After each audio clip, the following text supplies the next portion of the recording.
Hi అండి. Hi, hello. అందరికీ ఒకటి చెప్పాలి అనుకుంటున్నాను. నాకు ఈరోజు కొత్తగా తెలిసిన ఒక నిజం ఏంటి అని అంటే, మనం షాప్కి వెళ్తాము, హైబ్రో పెన్సిల్ కొనుక్కుంటాము. అయితే చిన్నవి పెద్దవి అనేసి రెండు ఉంటాయి. ఆ రెండిట్లలో మనం ఏంటంటే పెద్దది తీసుకుంటే మరిన్నాళ్ళు వస్తుందిలే అనుకొని పెద్దది తీసుకుంటాం. పెద్ద పెన్సిల్లో చాలా మోసం ఉందన్నమాట.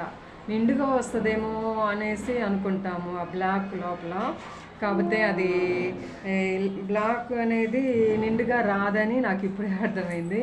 ఇందాక చేయి తగిలి చేయి జారి కింద పడింది. అదేంటంటే మంచానికి తగిలి కింద పడి ఇరిగిపోయింది. ఇదిగో ఇలా అనమాట, ఇరిగిపోయింది. కాకపోతే చిన్నది ఫస్ట్ వాడుకుందామనేసి చెక్కాను. చెక్కి చూస్తే లోపల బ్లాక్ అనేది రాలేదండి. లోపల బ్లాక్ అనేది లేదు, ఇదంతా తొర్రే లొట్ట. ఇది ఈ కర్ర చూడు దీంట్లోకి వెళ్ళిపోతుంది. అదిగో వెళ్ళిపోయిందా. ఇందులో బ్లాక్ అనేది లేదన్నమాట. ఎంత మోసం వద్దు. లాస్ట్కి లేడీస్ వాడుకునే హైబ్రో పెన్సిల్లో కూడా జరుగుతుంది, మోసం జరుగుతుంది. సరే, దీంట్లో ఎంతవరకు ఉందో చూద్దాము. ఇది పెద్దది, అసలు ఇది ముక్క అనమాట. లాస్ట్ చివరి ముక్క ఇప్పుడు చూసాము, స్టార్టింగ్ ముక్క చూస్తున్నాము. ఇదిగో ఇంకా నేను కొన్నదైతే చాలా ఎంత పొడవు వచ్చింది.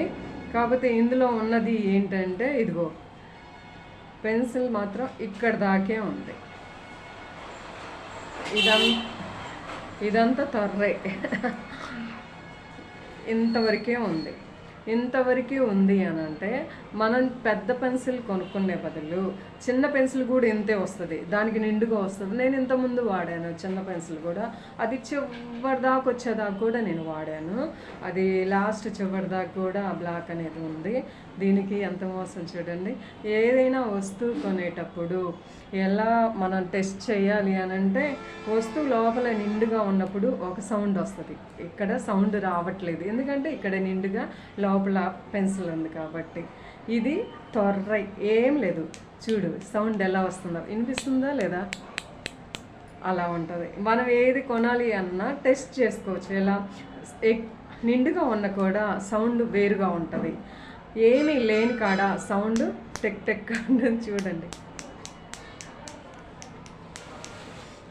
ఇలా మోసం జరిగిద్ది అనమాట. మీరు ఇదే కాదు, ఏదైనా సరే, మన పౌడర్ డబ్బా తీసుకున్నా, మరి ఇంకా వేరేది ఏది తీసుకున్నా, తిలకం తీసుకున్నా కూడా తిలకం ఇలా ఉంటుంది కదా, నిండుగా ఉంటే ఇక్కడ ఒక సౌండ్ వస్తుంది, ఇక్కడికి ఒక సౌండ్ వస్తుంది. మనం ఏంటంటే ఒక్కోసారి లోపల పొంగులాగా వస్తుంది, పైకి బాగానే ఉంటుంది, అడుగున లోటలాగా ఉంటుంది అనమాట. తిలకం అయితే, పౌడర్ డబ్బా అయితే మనం ఓపెన్ చేసి తీయలేము కదా. దాన్ని ఏం చేయాలంటే ఎక్కడ ఆకుందా అనేసి మనకి ఒక్కోసారి రేకు డబ్బాలు వస్తుంటాయి, మనకి అర్థం కాదు. లేదంటే పౌడర్ డబ్బాకి ఏంటి అని అంటే నిండుగా కవర్ చుట్టి ఉంచుతారనమాట. అంటే గ్రాములు అనేది ఉంటుందిలే, కానీ ఆయన తగ్గించిస్తారనమాట. మనం చూసుకొని మనకి ఎక్కువ ఉన్నది తెచ్చుకోవాలి. అయితే పౌడర్ డబ్బాకి నిండుగా ఉంటేనే ఇక్కడ ఒక సౌండ్ వస్తుంది, హెల్త్గా ఉంటే ఇక్కడ ఒక సౌండ్ వస్తుంది. ఇది వద్దులే అనేసి ఇంకో డబ్బా తీసుకోండి, మీకు చాలా ఉపయోగపడుతుంది అన్నమాట, యూస్ అవుతుంది. ఇవి నేను చెప్పింది మీకు నచ్చినట్టయితే థ్యాంక్ యూ సో మచ్. నిజం అయితే వాస్తవం మీకు చూపించాను. Thank you.